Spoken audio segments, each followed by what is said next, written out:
Gledate najnoviji video na mom kanalu. Ako želite da mi pružite podršku, lajkujte ga, a moj kanal pratite. Klik na prati je besplatan.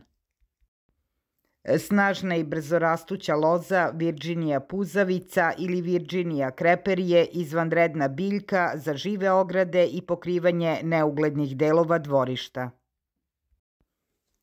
Brzo rastuća i snažna puzavica Virginia creper može se saditi u proleće ili jesen. Koristi se kao penjačka loza za formiranje žive ograde na žicama, kamenim zidovima i rešetkama. Njeni listovi imaju po 5 listića i pretvaraju se iz svoje letnje zelene boje u jesenju boju lišća u rasponu od crvenkasto-narandžaste do ljubičaste bordo. Ova spektakularna promena bi biljci trebalo da obezbedi mesto na bilo kojoj listi najboljih žbunova ili vinove loze za jesenju boju. Puzavica Virginia nudi prelepo lišće i izuzetan je izbor za trajne ograde. Lepljivi dodaci na njenim viticama lepe se za zidne obloge što otežava uklanjanje. Nemojte je uzgajati na zidovima osim ako ne želite da to bude trajno. Ako želite da zid izgleda prekriven Virginia puzavicom bez rizika, postavite rešetku blizu zida i uzgajajte ovu puzavicu na rešetkama. Ona je izuzetan izbor za žičane ograde. Uplete se u žicu, ojača ogradu i izdigne je svojim rastom.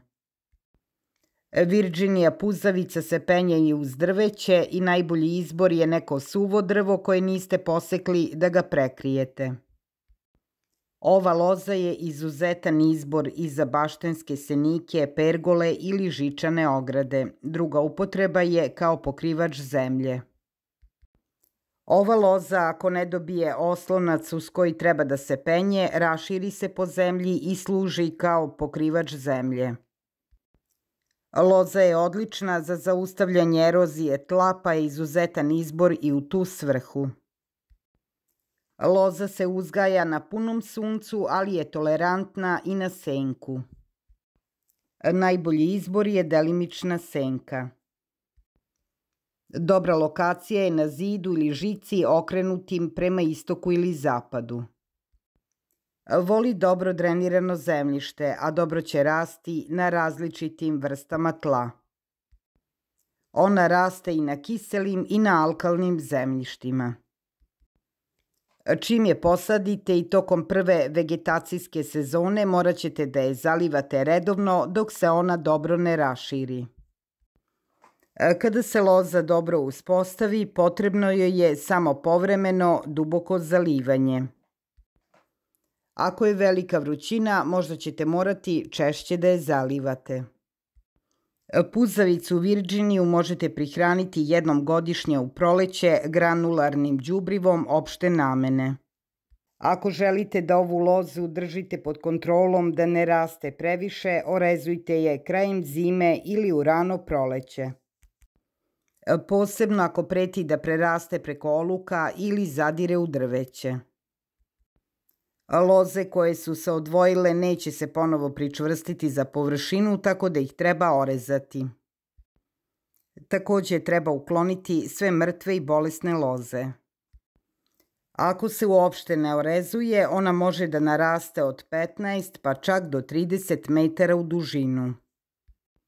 Ako želite što pre da prekrijete neku žicu, ogradu ili neki neugledni deo dvorišta, nemojte je orezivati, samo je upravljajte kuda će da ide. Ove loze na žičanoj ogradi posadila sam pre 3,5 godine.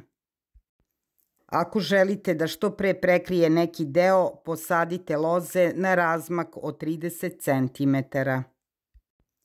Loza bi bila i veća, ali je slučajno nekoliko loza bilo posečeno kosilicama za travu. Puzavica Virginia veoma dobro podnosi razmnožavanje iz reznica. Ako želite da razmnožite puzavicu Virginiju iz reznica, pronađite zdravu stabljiku, dugačku najmanje 30 cm sa nekoliko čvorova pri dnu.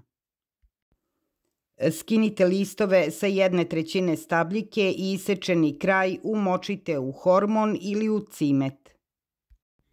Možete reznice posaditi direktno u zemlju. Ja sam reznice razmnožavala tako što sam ih sadila direktno u zemlju na željeno mesto. Zalivala sam ih svakodnevno sve dok se ne užile.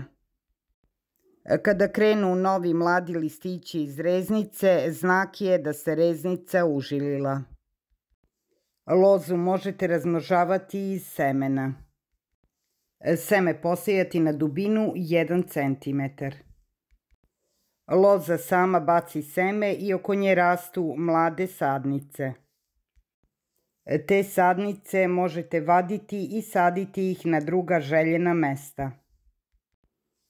Loza Virginije je izdrživa loza koja dobro podnosi mraz i niske temperature i nije joj potrebna zaštita. Iako lišće opadne u zimu, na proleće rastu novi mladi listovi. Kada ova loza procveta, interesantno je da privlači veliki broj pčela. Mogu je napasti neki insekti i bolesti, ali veoma retko. Od proleća do jeseni možete je preventivno ponekad isprskati uljemnima ili rastvorom koprive i pelina. Ako primetite da je napala neka gljivična bolest, isprskajte je uljemnima ili rastvorom mleka, vode, sode i povidon joda.